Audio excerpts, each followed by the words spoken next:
განვიხილოთ ფინანსური ფუნქციის გამოყენების მაგალითი. Თქვათ, გვაქვს ასეთი ამოცანა. ვაპირებთ ავტომობილის შეძენას დაახლოებით $25,000 ფარგლებში. ამჟამად გვაქვს $18,000, რომელიც უნდა დავაბანდოთ ბანკში. ისე რომ 3 წელიწადში დაგვექროვდეს მანქანის შესაძენი თანხა. ბანკი წელიწადში იძლევა დაბანდებული თანხის 10.5%. ყოველი წლის ბოლოს ბანკიდან გამოგვაქვს $500. გავარკვიოთ, რა თანხა დაგვექროვდება 3 წლის ბოლოს.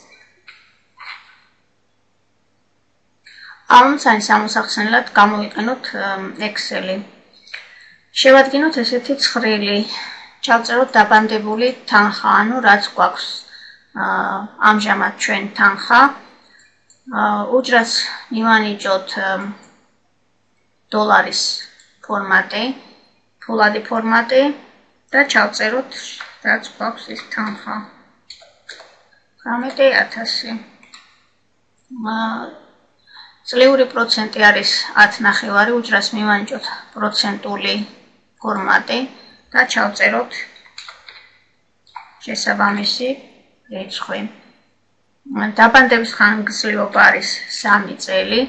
წლიურად გამოსატანი თანხა ასევე ფულადი ფორმატის არის დოლარის და არის $500, როგორც თქვით. და ახლა ვიპოვოთ დაგროვილი თანხა. დაგროვილი თანხის გამოსათვლელად გამოვიყენოთ ფინანსური ფუნქცია. FV ფუნქცია. თუ არ არის გამოტანილი, როგორც ვიცით, აი აქ ჩავწერთ.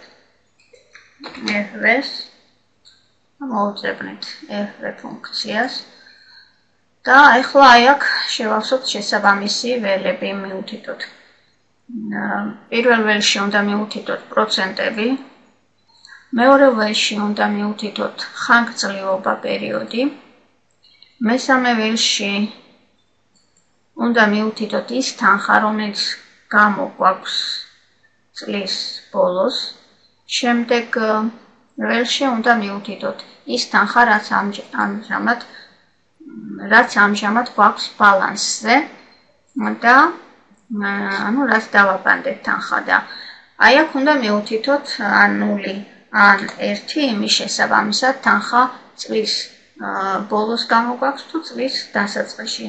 თუ წლის დასაწყისში, მაშინ 1-ს ჩავწერდით. და ოკეი. როგორც ხედავთ, 3 წლის შემდეგ ანგარიშზე გაგვიხდება $22,623 და 17 ცენტი. ვინაიდან ეს თანხა არ არის საკმარისი, ჩვენთვის ასურველი ავტომობილის შესაძენად, მოდით გავგზავნოთ, ანუ დაველოდოთ იმ წელს, როცა, ანუ 4 წლის შემდეგ რა თანხა გვექნება. 4 წლის შემდეგ გვექნება $24,498 და 71 ცენტი.